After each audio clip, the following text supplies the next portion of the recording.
your research is good, then, oh yeah, you can change it. I can change it right before the final draft. Yeah. It's just a rough.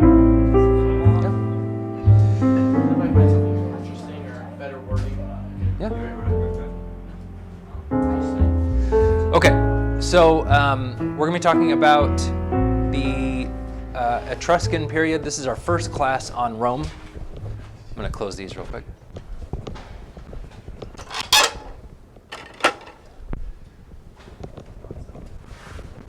So our first class on Rome, just like with Greece, we're going to have 4 classes on ancient Rome. The Etruscans are not really they are very distinct from the Roman people, especially early on. So it's a bit of a misnomer to kind of lump them into the Romans, but just for, kind of like how we put the Minoans and the Mycenaeans in, what kind of one class, even though that's not really fair. That's just for categorization, it's easy. And also, the Etruscans were basically the first Romans. The Romans were descended from the Etruscan peoples. All right, so let's figure out who they were first, because you may or may not have even ever heard of the Etruscans. They didn't have a lot of great influence other than kind of being the forerunners for the Romans. So these were powerful and wealthy peoples in the Tuscan region. So Rome is here. Tuscany is, modern-day Tuscany is, or modern-day Florence is right around here. So this is the region of Tuscany. And this is where these people were. They settled. Where did they come from? Well, same sort of place where all the rest of the people in these early periods came from. Migrated from north, they migrated from east, right? But there was a group of people that settled here, and their main period of influence was from about 700 BC to 476 BC. So if you remember, we were talking about Greece. Last time we just finished up Greece. Remember how we talked about how this is, the Greek civilization goes all the way up to, right around the turn of the millennium. So we're going back in time a little bit. So we have a couple periods, or 5 periods that we're going to be looking at with the Etruscans, and a lot of them are going to be very similar to the periods that we saw with Greek. A lot of it is because they have a lot of the same characteristics. They're doing a lot of the same sort of things. And so art historians and regular historians have kind of attributed these titles to these peoples. So we have evidence of the first settlements of the Etruscan peoples in about 900 BC. But again, influence, right? This is when they're most influential. Started about 700 BC. So early Villanovan, and then Oriental, Archaic, Classical, Hellenistic. Okay. On your sheet, you can see a comparison between these periods. So on the left, we have the Greek. In the middle, we have Etruscan. And then on the right side, we have Roman. So you can see how it pretty much follows almost the exact same timeline. Why? It's kind of an obvious question, but why are these people developing at the same time in the same ways as the Greek people are? Because trade, they're talking to each other, right? It's pretty close. This is Greece right here, right? This is modern day Greece. So people are just going back and forth across the Adriatic. There's a lot of trade, or they go around, Italy, and they settle in this area. Sorry, were the Etruscans like under Rome or what? No, they would be. So if you look at your chart, you can see the Etruscans existed kind of before Rome started. So Rome really became influential around 509 BC. And so, again, the Etruscans are like the early peoples that then turned into the Roman peoples. Okay, so you would say like the Etruscans are more related to the Romans than the Romans are to the Greeks? Yes, absolutely. Yeah, there's going to be a lot of intermingling. Now, for a time, they were 2 separate peoples, and they were 2 separate, I don't even want to say civilizations, but 2 separate tribes, basically, especially early on. But over time, the Romans conquered them. Okay. And then they became assimilated and amalgamated into them. And the early Romans were descended from the Etruscans, and then they started setting up their own thing. So there was kind of that separation. Not a lot of distance between the two, right? There's maybe 100 miles, 150 miles, I think, between modern-day Florence and modern-day Rome. So the fact that these 2 kind of civilizations, cultures are developing right around the same time or developing separately, you just wouldn't have that today, right? Sorry, Rome is in the Etruscan expansion, so was it part of?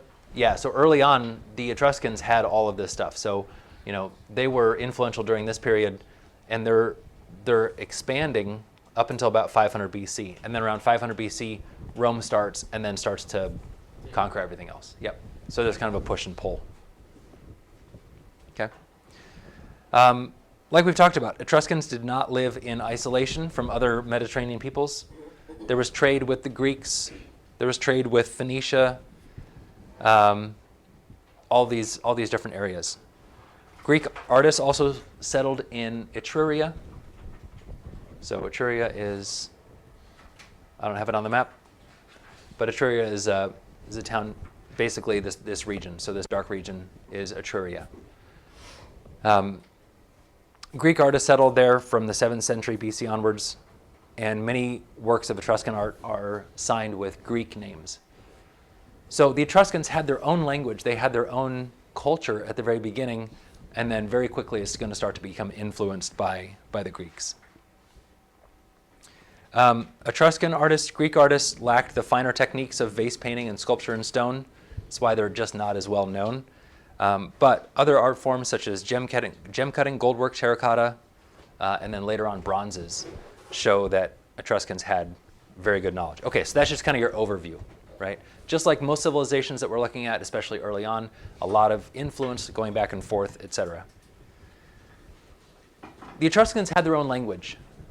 It's very distinct from Greek. It's very distinct from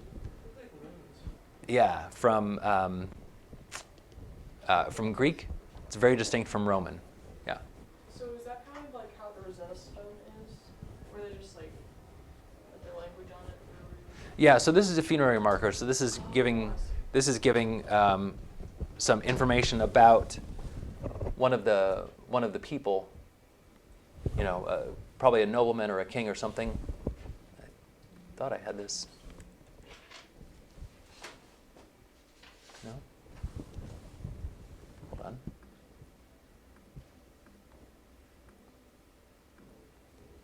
Well, I had it in here somewhere. There it is. It's very different. Itasmia ika hiramashwa wakiekhe unyarasparis. Femia samech tuta.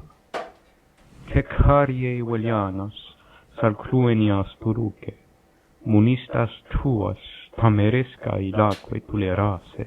Very different. Nakia wil curvare techiame Itale ilaque alfase. Nakatranes silakal seleitala They have been able to translate it. Tanim heramwe awile niuka. It sounds like Italian, Latin, and like Aramaic. Sounds like Native American. It does sound, yeah. So this is what's called an Indo-European language. So it's not a Romance language. It doesn't come from Latin because Latin wasn't invented yet. It's called an Indo-European language. It's similar to a lot of the other languages that were initially spoken a little bit more up north, right? So it doesn't have a lot of roots. It doesn't have roots in Greek. It doesn't have roots in Latin. But the Etruscan peoples are then going to take on a lot of the Greek language, and eventually Greek is going to supplant Etruscan in a lot of ways. But there are still people who speak Etruscan today. It is a distinct language, and there are still people who do it. Yeah. Where? In this region of Florence, in this region of Tuscany. I was going to ask how do they figure out what it sounds like, but it makes sense that it's still. It never really died out. Yeah. Italy is, and you're going to see this throughout history, Italy is what we see today is Italy. It's not a homogeneous culture, right? It's not this is just Italy. This is Italian culture. This is Italian food. No, there's Sicilian, there's, up north in Venice, there's Florentine, there's Roman, there's Campania, there's parts that are north of the Alps. It's a very distinct group of cultures. And they're going to stay that way for many, many years. It wasn't until, I think the 1850s, 1860s that Italy became united under one flag for the first time, right? You probably know this from church history. The Papal States, that was its own kingdom. There was the Kingdom of Sicily. There was the Kingdom of Venice, or the Duchy of Venice, right? So Italy it's a smaller country. It's probably the size of, I don't know, maybe 5 or 6 of our states in New England. I'm maybe getting that wrong, but you get the idea. But it's very diverse, and it stays very diverse. I was just watching a show about Italian food, and they were saying, this chef went there and started cooking in this one region, I think in Umbria or something, when he was about 30. And he's been there for about 30 years. And the locals still see him as not one of them. He's like, no, you weren't born here. You're not Umbrian. You are Roman. Like, very distinct, very proud of their individual heritage. So anyway, sorry, that was a bit of a tangent. But, so that's the Etruscan language. Just to give you an idea, it is its own culture, even though artistically it's going to have a lot of influence from other places. All right, so the Villanovan period. There's emphasis on funerary art. That art that we saw was from the Villanovan period. That was very early. We have impasto pottery. We'll talk more about what impasto pottery is later on. Bronze objects. So this is, right, almost every civilization has these sort of bronze objects. And they're fairly talented at making these.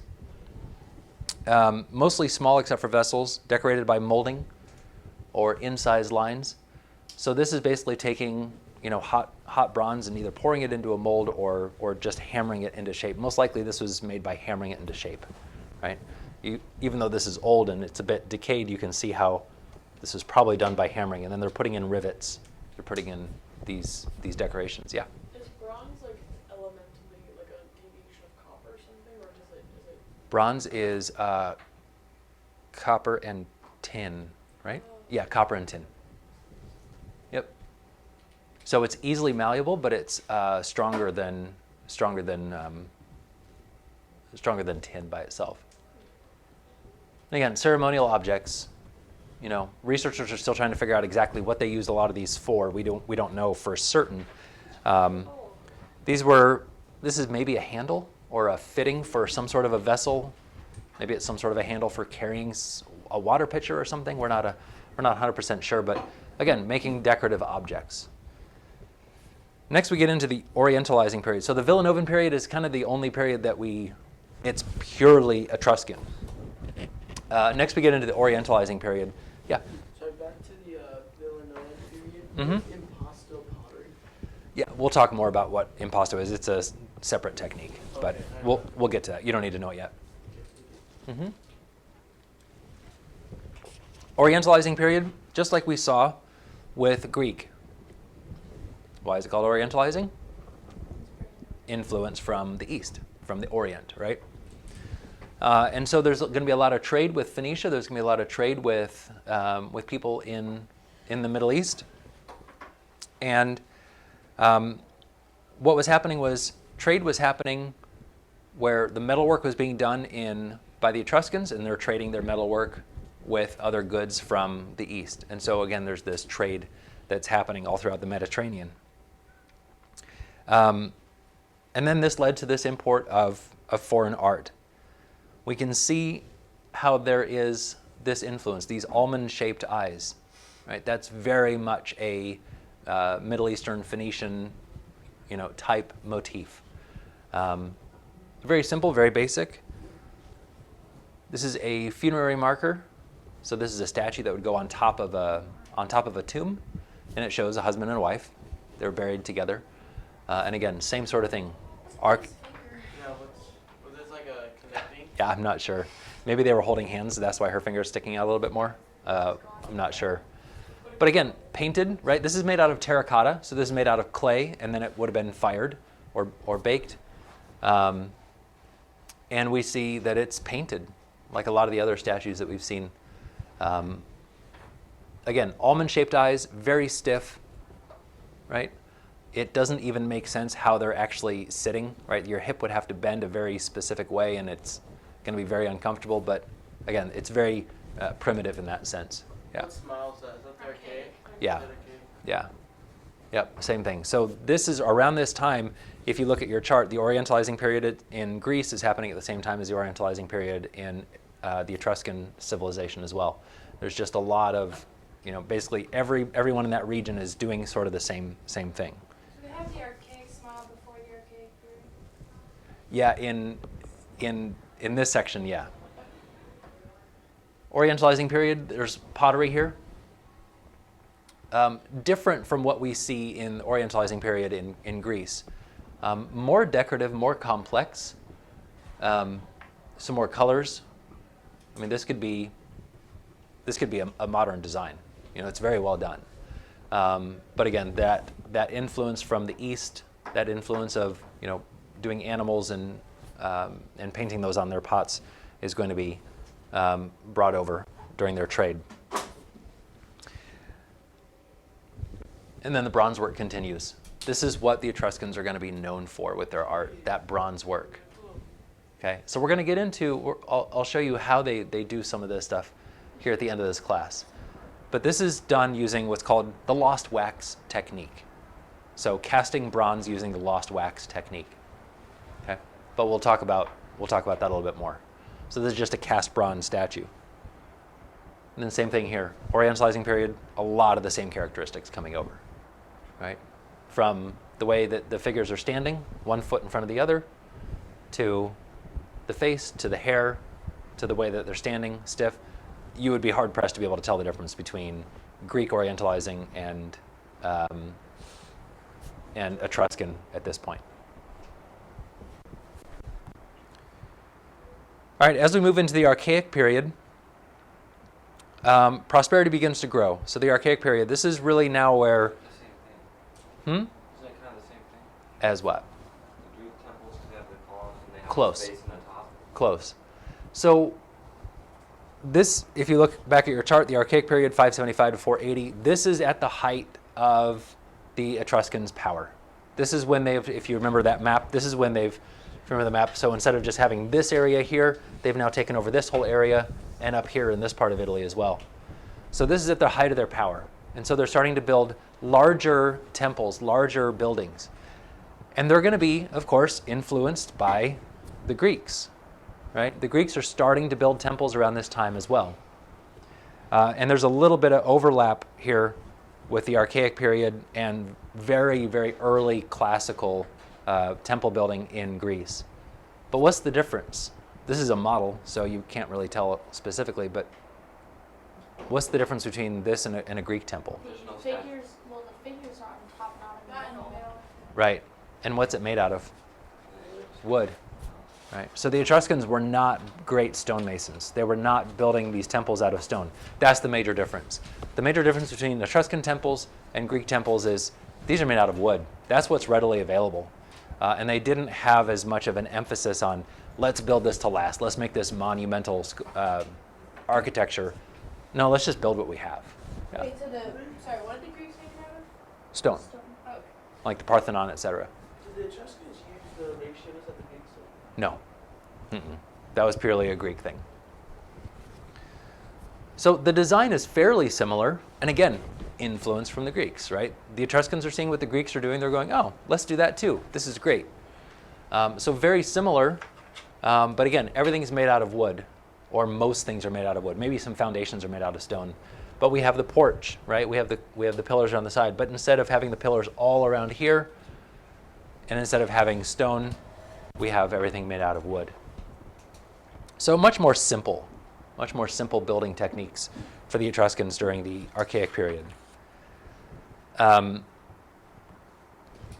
decorations, by the way, the statues are terracotta, right? So not stone, terracotta. A lot easier to do. You can just, it's like clay. You can mold it.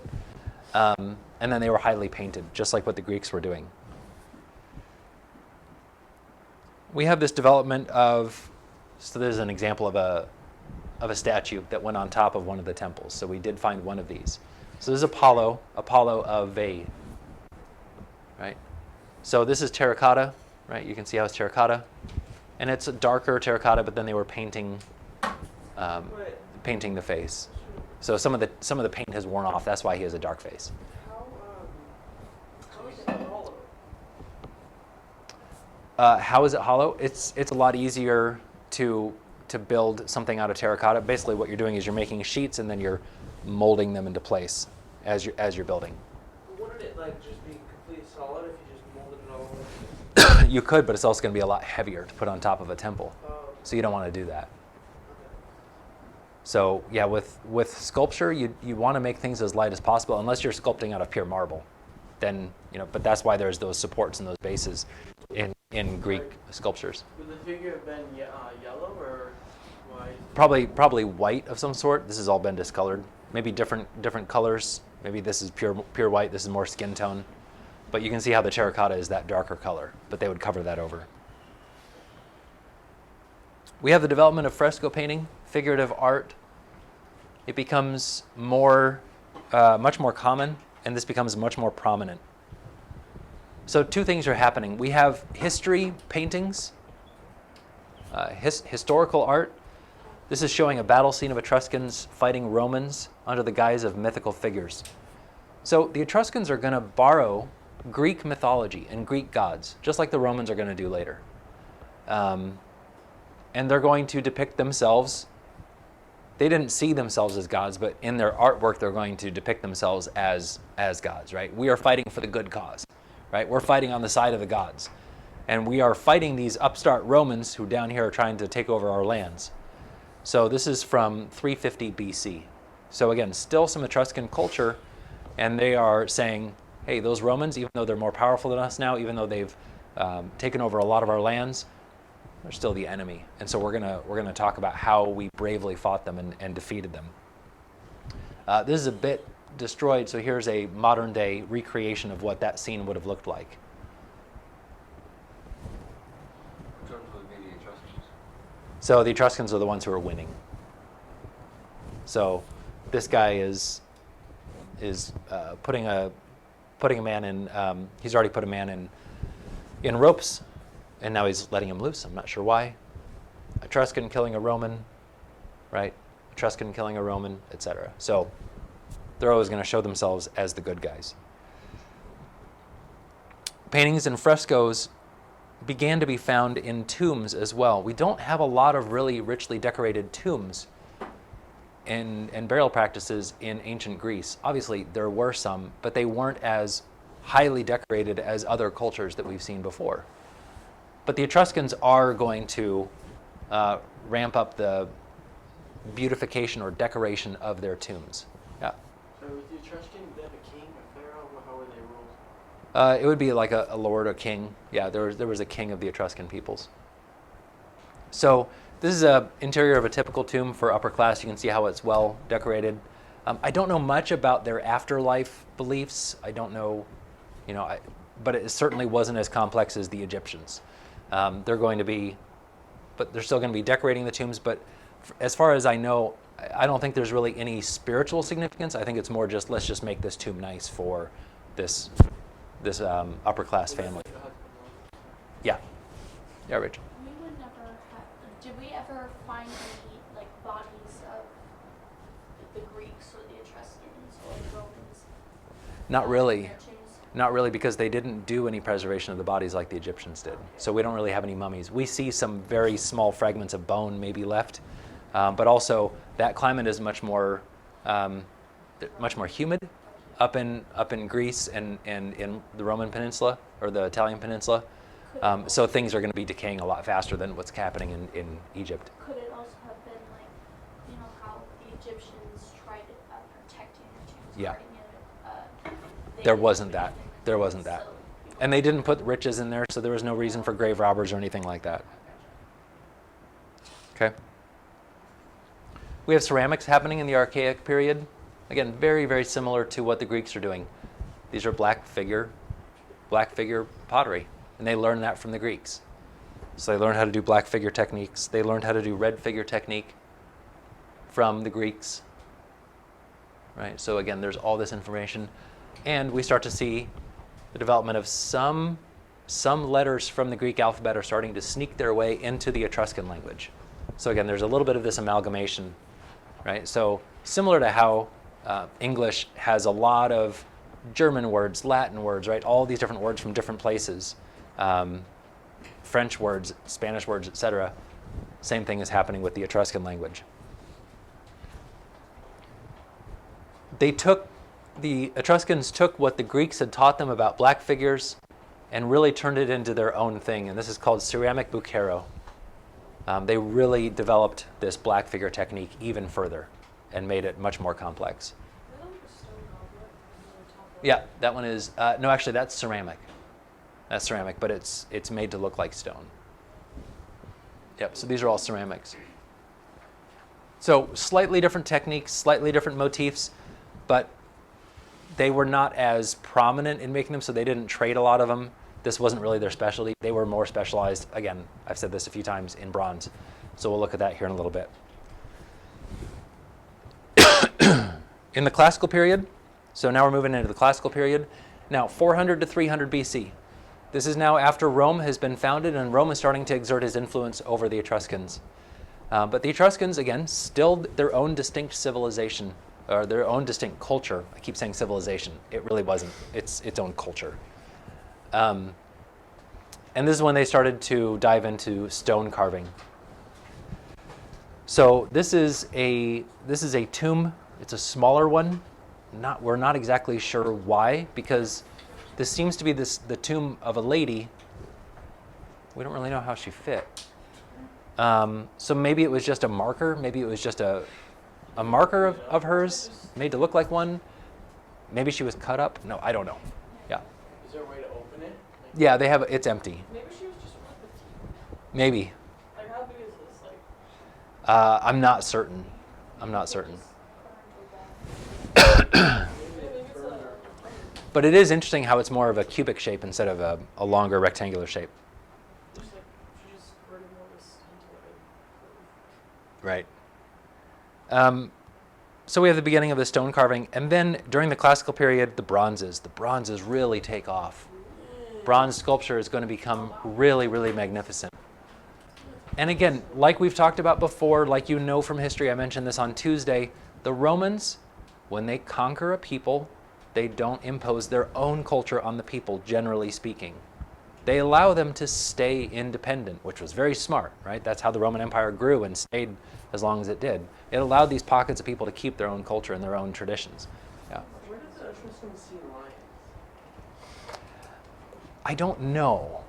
Maybe, again, this was from drawings and from, they were traveling over into the east. Part of their mythology, isn't that like a mythological creature? What would give them It's that? not, I don't know. It's a good question. I don't know the answer to that. Maybe it was part of the mythology, but I don't think there were lions in the Italian peninsula, most of the Etruscans. There's Or writing like on it Sicilians too. and stuff. where Florence is.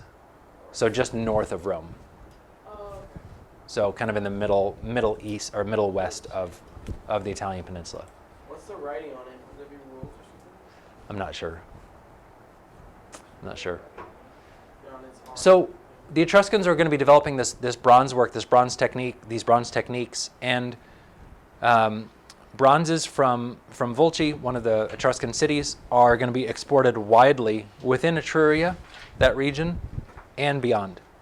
The Romans are now picking off Etruscan cities one by one, and Veii, one of the larger Etruscan cities, is going to be finally conquered in 396 BC. So again, if you look back to your timeline, right in the midst of the classical period of the Etruscans, that's when Rome is really going to fully exert its dominance. But again, it's still an independent-ish culture within the Roman, now starting to develop a Roman Empire.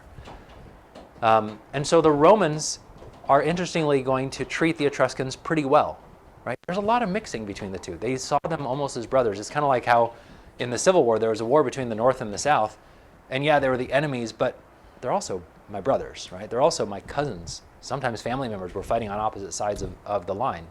So similar sort of thing is going to be happening here. Yes, we're going to defeat them. Yes, we're going to fight them and kill them if we have to. But once that's all settled, let's work together, right? Still a lot of animosity from the Etruscans to the Romans, for sure. They saw the Romans as conquerors, but it was a relatively calm period until the Etruscans kind of finally lost all their influence. So we see more bronzes, right? These cups, very similar to the Vaphio cups that we've seen in Greek. Is that Greek? I think. Anyway, very similar design. This bronze work is very good. They would do plates. This one is not for eating. This is more for decoration, or maybe it was a serving plate for someone who was high-ranking. But why, if the Etruscan if the Etruscan culture has started to fall, why are they still making this stuff? Why do you think? To impress the Romans. And Romans are paying for it? the Romans are paying for it. So the Romans are going to be hiring Etruscan artisans to make the bronzes for them, right? It's kind of like how Americans have Chinese make our iPhones, right? They're very good at it. They're very talented at it. So why try to do it ourselves when we're not as good and it's going to be a lot more expensive? Let's just outsource it.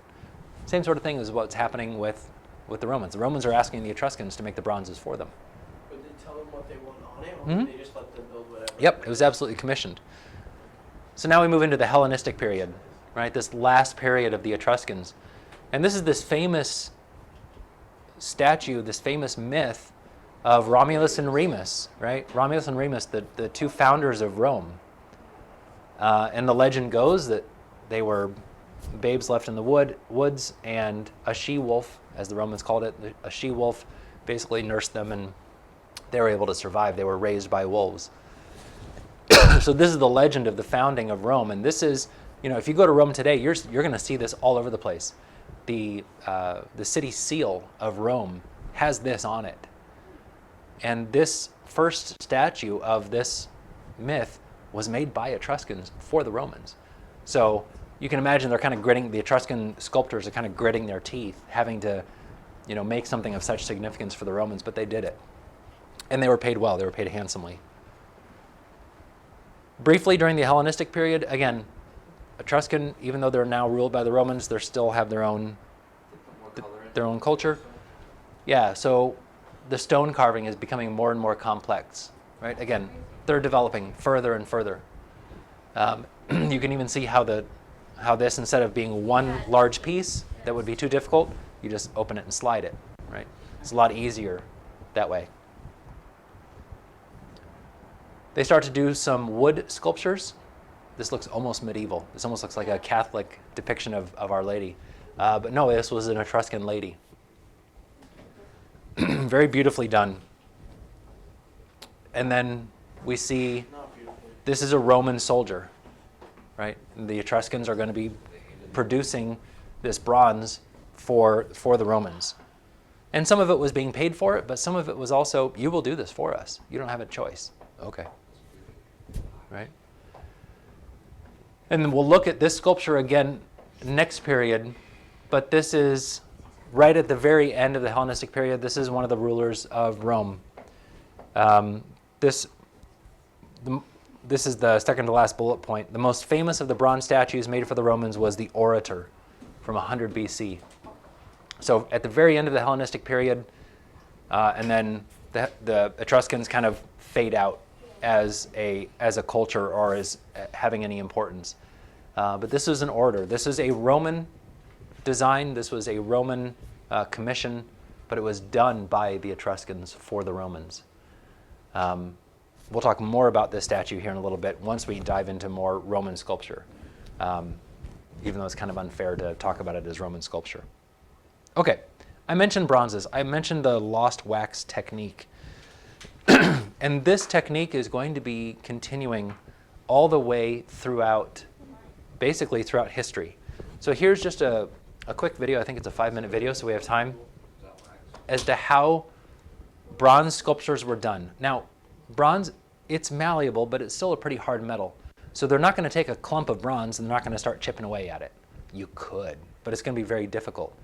But bronze can be melted, and so you can form it into things when it's melted. All right, so this is called the lost wax technique. I'm going to be drawing some things on the board so you can kind of get an idea. It's a little bit complex to understand how it works, but I think you'll get the idea. I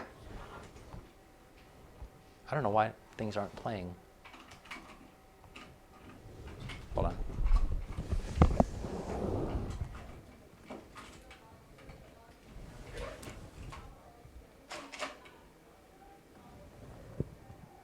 Here, I'm just going to do this instead.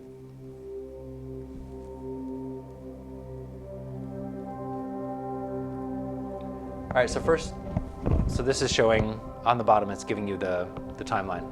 So you're making your sculpture first out of wax. A lot easier to sculpt it that way.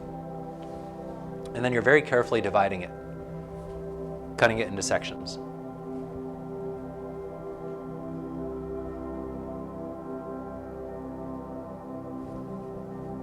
place it in a mold. You're building up plaster around it. And then it doesn't show this, but what he's going to do is take that out, and then he's going to repeat the process on all other of the 4 sides. Okay? So now he's got this plaster.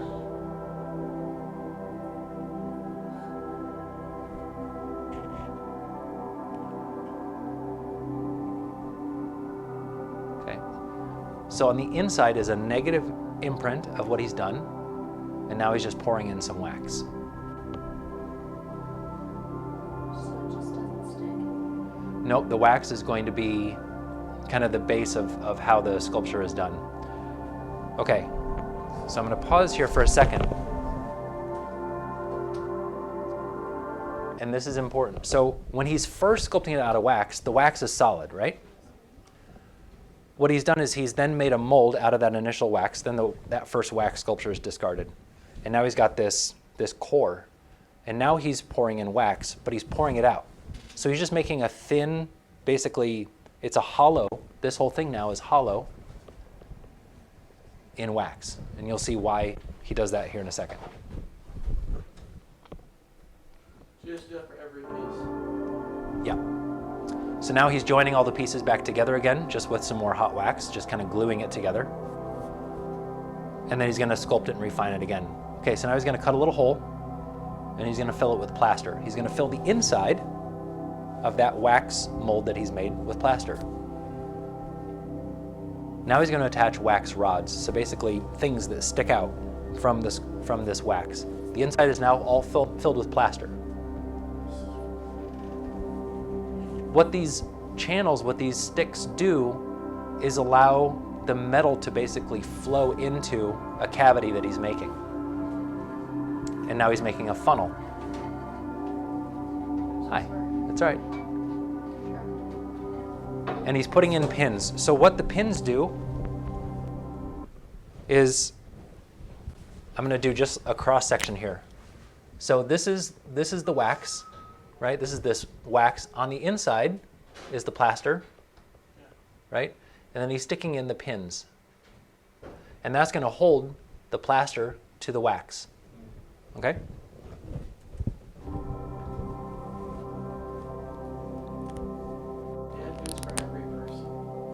Yeah, for each sculpture. Now he's going to, so we have plaster on the inside of this, right? So this is the wax mold. And then we have more plaster being placed on the outside. Okay? So that's the wax, and now it's all melted out. So now this wax is melted out. And you just have this channel that's empty. But these nails, these pins, are holding the 2 sets of plaster together and keeping that opening in between. Okay? So all the wax dripped out of that funnel. Now he's going to turn it upside down. He's got the funnel here. And all the wax is going to be going through into those channels that he's made. Why does it not melt the plaster? Because plaster doesn't melt. It's stone, basically. So he's pouring the bronze in.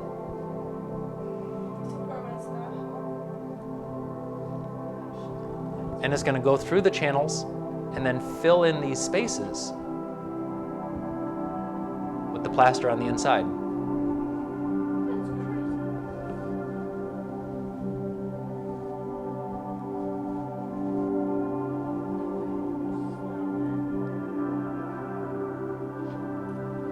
do you get the plaster off then?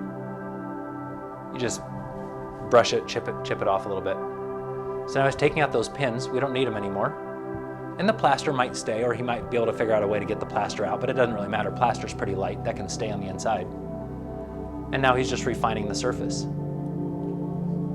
The reason for doing this is to make sure that you get the best possible design, but also a completely solid bronze sculpture is going to be very heavy, right? So if you have a sculpture that has bronze on the outside and plaster on the inside, it's going to be a lot lighter. So that's what's called the lost wax technique. And I'll write something up for you that gives you the steps for it as well. So bronze sculptures, even today, Same exact technique.